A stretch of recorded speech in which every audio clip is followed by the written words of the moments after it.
साथियों नमस्कार, मैं हूं आपका दोस्त कालू माली। साथियों, मोबाइल की स्क्रीन पर जो आप तस्वीरें देख रहे हो, ये बाड़मेर कलेक्ट्रेट की तस्वीरें दिखा रहा हूं। भीम आर्मी द्वारा आज जिला कलेक्टर को ज्ञापन सौंपा जा रहा है। ताराराम महना के नेतृत्व में भीम आर्मी के कार्यकर्ता पद अधिकारी सभी कलेक्ट्रेट पहुंचे हैं। जंतर मंतर पर चल रहे धरने को लेके उसको देखते हुए आज भीम आर्मी ने कलेक्टर को ज्ञापन सौंपने के लिए पहुंचे हैं। ताराराम महना अपने साथ है, इनकी क्या मांगे हैं और बच्चों के साथ कितना बड़ा खिलवाड़ किया है।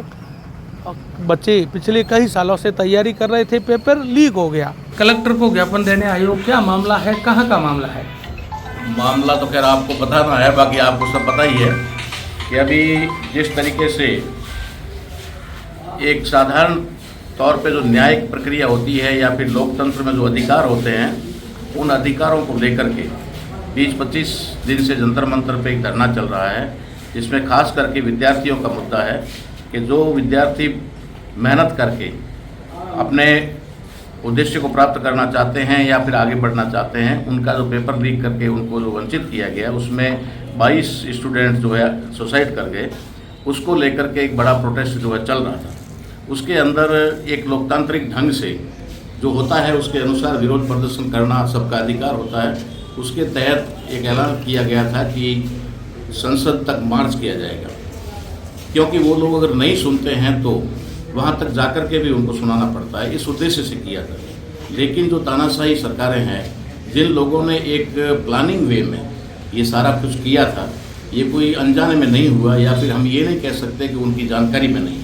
पेपर लीक का मामला हो चाहे और भी कई मुद्दे हैं, वो सारे के सारे उनके द्वारा सुनियोजित ढंग से किए जाते हैं। इसलिए उन्होंने उस मुद्दे को दबाने के लिए और ये आवाज़ जो उठ रही थी विद्यार्थियों की, बच्चों की, उस आवाज़ को दबाने के लिए उस दिन जो उनको रोकने का प्रयास किया, रोकने के प्रयास में उन्होंने हर तरीके के हथियार अपनाए, जैसे कि उनके साथ में लाठीचार्ज हुआ, पानी है, आंसू गैस है वगैरह, जो भी करना।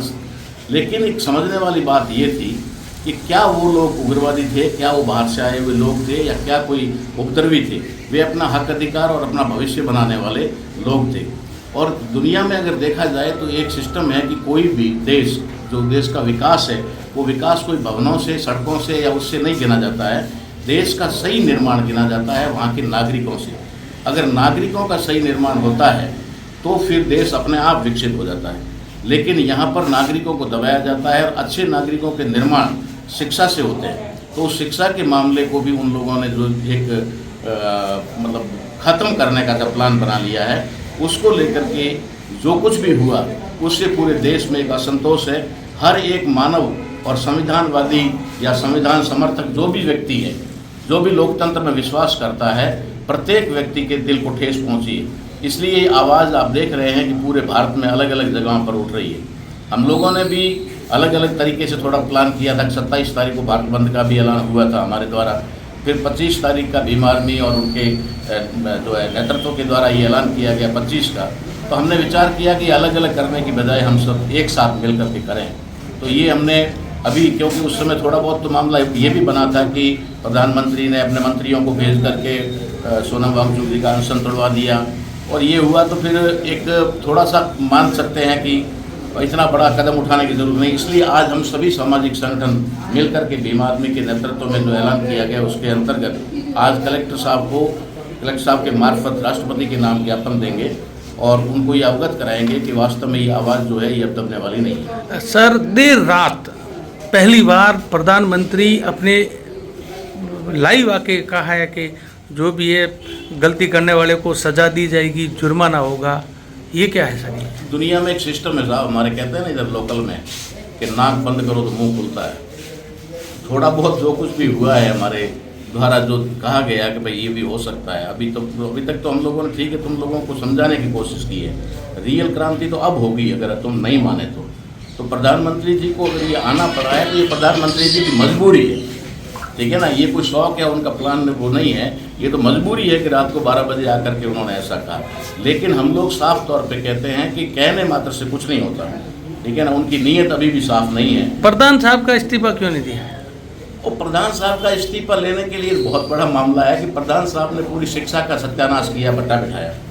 और प्रधान साहब जो हैं धर्मेंद्र प्रधान, वो उन जो सत्ता को कंट्रोल कर रहे हैं, नियंत्रित कर रहे हैं, उन लोगों के हाथ की कठपुतली है।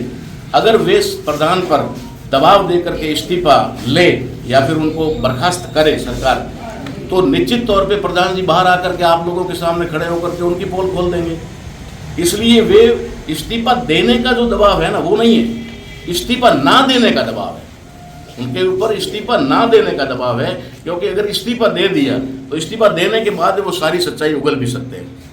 जिस प्रकार से पूरे पाठ्यक्रम को बदला गया, सिलेबस को बदला गया, पूरे भारत के इतिहास को बदल करके शिक्षा के अंदर फेरबदल किया गया है, वो सारी चीज़ें धर्मेंद्र प्रधान जी से करवाई गई है। अगर वो बाहर आ जाएंगे इस्तीफा दे करके स्वतंत्र रूप से, तो वो सारी पोल खोल सकते होंगे। ठीक है, धन्यवाद।